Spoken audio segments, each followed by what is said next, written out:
কুমিল্লার বাংশের একটা কথা আছে, মুসলিমের বই প্রায় কয়, রে হন তোর ভাইয়ে মরলেও লাখ টাকা, জিন্দা থাকতো লাখ টাকা। আমি বেটাকে হাতিনি কেন, অনেকটা এই টাইপের ক্যারেক্টার।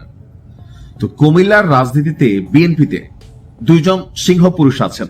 একজন হচ্ছেন যে জনাব হাজী ইয়াসিন সাহেব, যিনি মনোনয়নের জন্য অনেক চেষ্টা করেছেন। সর্বশেষ পর্যায়ে জনাব তারেক রহমানের নির্দেশে দলীয় আনুগত্যের কারণে তিনি মনোনয়ন স্বতন্ত্র হিসেবে যেটা নিয়েছিলেন প্রত্যাহার করে নিয়েছিলেন হাসমার্কায়। আর আরেকজন হচ্ছে আওয়ামী লীগের সময়ও যিনি বিএনপির রাজনীতি খুব শক্তভাবেই করছেন, কুমিল্লা সিটি কর্পোরেশনের মেয়র নির্বাচন হয়েছেন।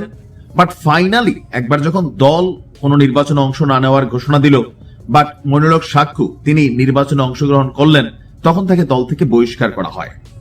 এরপরে লম্বা চূড়া একটা সময় চলে গেছে, কিন্তু গত পরশুদিন অসম্ভবকে যেভাবে সম্ভব করছে মনিরুল হক সাক্ষ্য, অনেকে বলছেন কিংমেকার। আসলে দিন শেষে মনিরুল হক চৌধুরীকে যেভাবে তিনি আগলাই রেখা কুমিল্লাতে মানে ধানের শীষের প্রার্থী করে ফেলছেন, এরপর অনেক ঝড় ঝাপটা চড়াই উতরাই গেছে, বাট তিনি শক্ত হয়ে দাঁড়াইছিলেন। তো দিন শেষে কিভাবে তারেক রহমানের সাথে একই স্টেজে মনিরুল হক সাক্ষ্য উঠে গেল, ঘটনা তো অবশ্যই আছে। আসুন দেখি কি চলছিল তলে তলে, কিভাবে বহিষ্কার আদেশ প্রত্যাহার ছাড়াই তারেক রহমানের সাথে এক মঞ্চে জায়গা পেল মনিরুল হক সাক্ষ্য ভাই। তবে সাক্ষ্যের বউ আমার ভিডিও দেখে ভাবি আসসালামু আলাইকুম। আচ্ছা, নেটিজনরা বলছে যে সাক্ষ্যের বহিষ্কার আদেশ কি প্রত্যাহার হচ্ছে? আমারও মনে হয় হচ্ছে। তো সাক্ষ্য ভাই কি বলতেছে দেখেন। তিনি বলছেন, দলের সবুজ সংকেত পেয়েই আমি মঞ্চে উঠছি। মঞ্চটা কিন্তু এত সোজা না।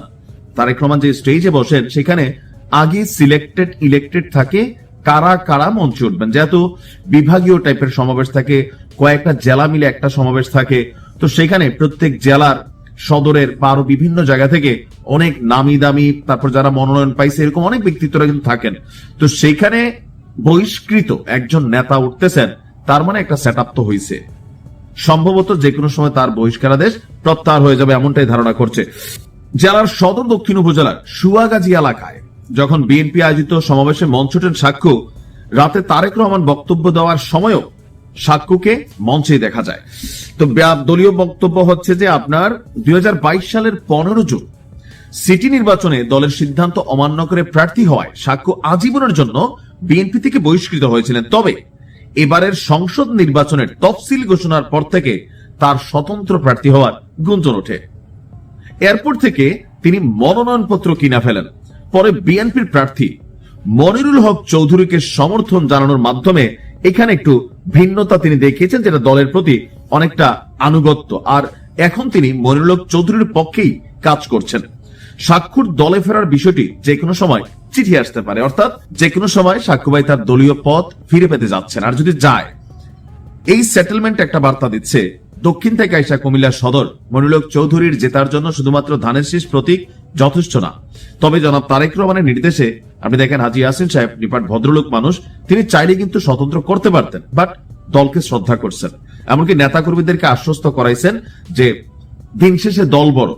তো এখন মনিরুল হক চৌধুরীর জন্য একটা বাধা ছিল, যদি হাজী ইয়াসিন সাহেব স্বতন্ত্র হয়ে দাঁড়াইতেন, সেই ক্ষেত্রে একটা কিন্তু ঝামেলা ছিল। যেহেতু তিনি এখন পুরা নির্বাচনী আয়োজক কমিটির একটা বড় পদ পেয়ে গেছেন, আর এদিক দিয়ে মনিরুল হক সাক্ষ্য তার যেই অবস্থান আছে, মনিরুল হক চৌধুরী এখানে কুমিল্লার মধ্যে মানে নিউ কামার হলেও টোটাল পরিস্থিতিটা ওনার হাতে চলে গেছে। তো মাঠে গুঞ্জন আছে যে আগামীতে সিটি কর্পোরেশন নির্বাচনে মনিরুল হক সাক্ষ্যকেই এখানে মনোনীত করা হবে। আর এখানে মনিরুল হক চৌধুরী তার যে প্রশাসনিক ক্ষমতা সক্ষমতা, এটাকে সাপোর্ট দিতে হবে, দলও তাকে সাপোর্ট দিবে। আর এটা 100% যে সাক্ষ্য ভাই সিটি কর্পোরেশন নির্বাচনে দাঁড়াইলে তিনি পাশ করবেন।